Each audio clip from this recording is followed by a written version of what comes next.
tinawag na bratinela ni Franz Castro si VP Sara Duterte. Ang problema dito, no, talagang bratinela to the max, no? Eto, pagtapos nitong video na to, kayo naman sana ang hindi umiwas sa mga katanungan dahil sigurado ko puputaktihin kayo ng media dito sa ating mga ipapakitang ebidensya. At mapapatanong ka talaga kung sino ba talaga ang bratinela. Ready to listen to Speaker Martin Romualdez's remarks? Pasipsip, ready to listen. I-outfit check po muna natin si Stella Kimbo.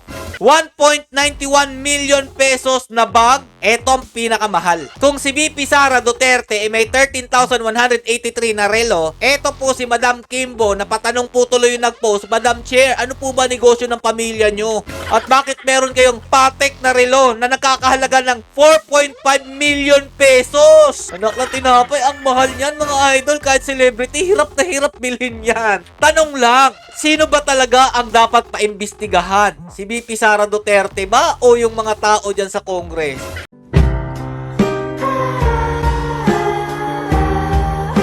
Yo, what's up mga lods? It's Miguel Peps TV. Welcome back po sa ating channel at may mainit na naman po tayong tatalakayin dito about po dito sa pagtawag ng bratinela ni Franz Castro dito po kay VP Sara Duterte. Dito po tayo sa bagong page po mag-upload ng video dahil nga po pinipigilan po yata ito ng mga kalaban natin. Kaya po hindi po nakikita ang aking mga bagong upload ng ating mga followers. Kaya po mga lodi, sana suportahan nyo po. At eto mga lodi, no, tinawag na bratinela ni Franz Castro si VP Sara Duterte. Pero sino nga po ba talaga ang totoong bratinela? Yan po ang ating topic ngayon. Mainit-init po ito at sana po ikalat nyo po para po masupalpal itong mga naghahari-harian, nagre-reyna-reynahan dito po sa House of Representatives mga idol. Ito po, panoorin po muna natin para magkaroon kayo ng idea ano po sinabi ni Franz Castro. Kahit na binigyan natin ang Office of the Vice President na second round, no, second time around na paliwanag do sa budget at magkaroon tayo ng pagkakataon na siya ay matanong dahil ito naman po talaga yung mandato natin dito sa Kongreso, no. Mabusisi yung budget. So ang ibig sabihin po nito ay binoboykot niya tayo. Mabusisi daw po yung budget. Mabusisi yung budget. Tandaan nyo po yung word na sinabi ni Franz Castro. Skip na po tayo dito sa video na to at ito po yung pagkakasabi niya na bratinela po si VP Sara Duterte. So, Madam Chairs, ang problema dito, no, talagang bratinela to the max, no, na ayaw na ngang matanong, no, umiiwas sa mga tanong. Gusto nating tanungin, hindi uma-attend doon sa no. Kaya talagang Madam Chair, siguro later on, kung ano yung later on na lang po, Madam Chair, yung aking magiging pasya, no, dito sa magiging budget at recommendation sa budget ng OBP. So, pasensya na po ang taong bayan, binoykot tayo. Yan po ha, rinig na rinig nyo ha. Later na lang daw po kung ano pong mapapasyahan niya. Parang siya magde-decide eh. Later on na lang po, Madam Chair, yung aking magiging pasya, no, dito sa magiging budget. Kaya ba binawasan nyo, tinapyasan nyo ang budget ng OBP ng napakalaking halaga from 2.03 billion mga idol naging 733 billion na lang kasi tinapyasan nga po nila ito ng 1.29 billion. Yun na, nakapag-decide na pala si Franz Castro. So sabi mo dito, umiiwas si VP Sara Duterte sa mga katanungan kaya mo natawag itong bratinela.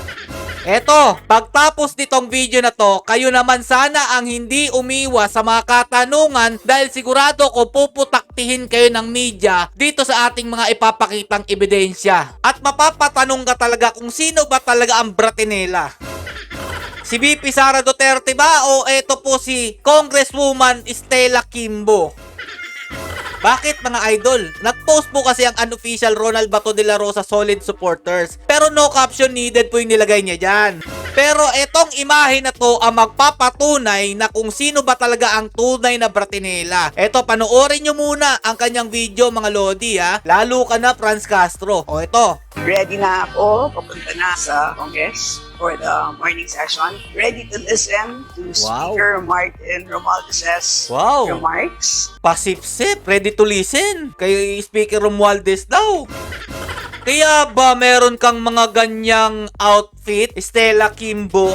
Dahil sobrang dikit nyo ni Martin Romualdez dyan sa Congress? Kasama na dyan si Franz Castro? Ngayon, sagutin nyo yan dahil dinadama nyo ang salitang taong bayan, ang taong bayan nagtatanong na rin kung bakit po may ganito po si Stella Kimbo na nandyan lang naman po siya sa Congress. O ito ha, una, i-outfit check po muna natin si Stella Kimbo.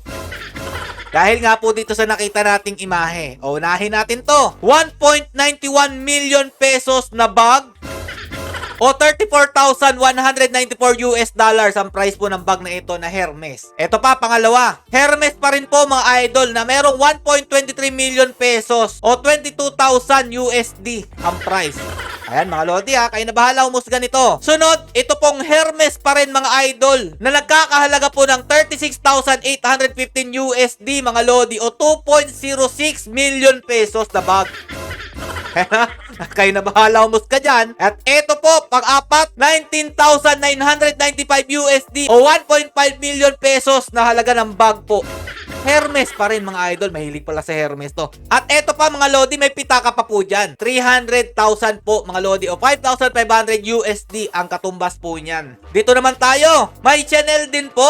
Large classic bag. 655,000 pesos mga Lodi. At syempre may sapatos din po dyan ng Manok shoes ba yan?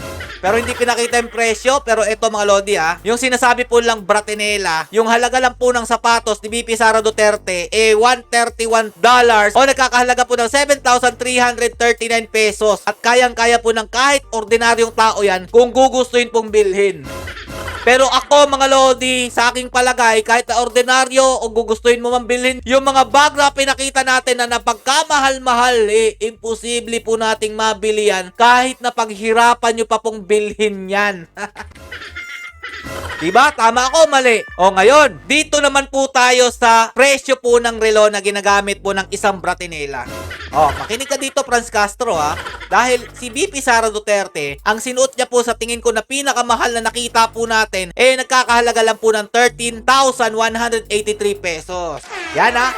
Baka sabihin nyo, ang luho naman ni BP Sara. So, eto mga Lodi. Dahil may Bratinela dyan sa House of Representatives, eto lang naman po yung relo ni Stella Kimbo. Kita nyo naman ha, suot po niyan. Ewan ko lang kung edited, basta nakita ko po sa post. Baka palabasin nila lang edited yan. Ay, nakikita naman po natin yan mga idol. Lalo na yung mga kwintas oh. Ang gagarbo. O ito, Rolex mga Lodi na nagkakahalaga po ng 43,442 euro po yan mga idol, yung presyo niyan ha. Kayo na po bahala mag-search mga Lodi. Diyan pa lang po sa euro, napakataas na po ng presyo niyan. I-convert nyo na lang po sa peso. So eto pa mga idol, kala nyo isa lang ha, eto ang pinakamahal. Kung si BP Sara Duterte may 13,183 na relo, eto po si Madam Kimbo na patanong po tuloy yung nag-post, Madam Chair, ano po ba negosyo ng pamilya nyo? At bakit meron kayong Patek na relo na nakakahalaga ng 4.5 million pesos? Yan ba ang tinatawag ninyong Bratinela na si BP Sara Duterte? O yung nandyan sa Congress? Anak na tinapay, ang mahal niyan mga idol. Kahit celebrity, hirap na hirap bilhin yan. Promise. O eto ha, tanong lang, sino ba talaga ang dapat paimbestigahan? Si BP Sara Duterte ba o yung mga tao dyan sa Congress?